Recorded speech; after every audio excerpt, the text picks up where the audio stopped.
Hey everyone, let me show you how I made this moth and butterfly plate. I love any excuse to show a pop of color in my house, especially on pottery, and the whole process starts with aligning the stencil on a bisque plate. What I realized is discovering the center of the bisque plate along with the center of the stencil and aligning those helps to ensure that the stencil design is aligned on the plate itself. And so what I'm doing here is once the plate and the design are centered on the wheel, I trace out a little bullseye for myself.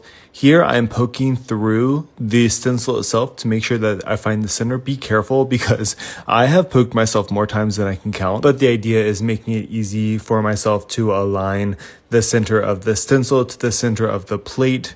And this is really pleasing. Taking the stencil off the back is always really pleasing using transfer tape, but what is not pleasing is aligning it to the center of the plate. Be very patient here, go slow and make sure that the center is aligned, and then press the stencil from the center out.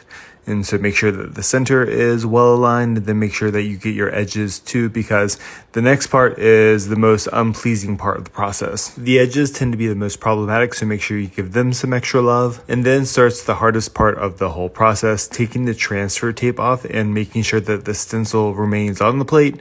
When you have a complicated design like this, it tends to be easier because there are more points connecting it to the plate, and you want to pull at the sharpest angle possible. That's why the end here tends to be the hardest, and voila, there we go. Hopefully with any luck, you have a stencil that is now on a bisque plate. You get your approval from your doggy. And if he's a husky, he isn't going to appreciate the hours that you're about to spend on the more time consuming part of the process, glazing the plate. A lot of people can't believe the amount of time that I glaze plates like this, but I find it therapeutic, and I'm one of those people that can appreciate like adult coloring books. So if you like an adult coloring book moment, then this might be right up your alley. And actually, recently I got in a car accident where I was T-boned and had a stroke. And so I'm using this as opportunities to improve my dexterity a little bit. I know, like, awkward transition into something very serious, but the point I'm trying to make is there's ways of finding enjoyment in all of the process, especially the outcome. Look at that.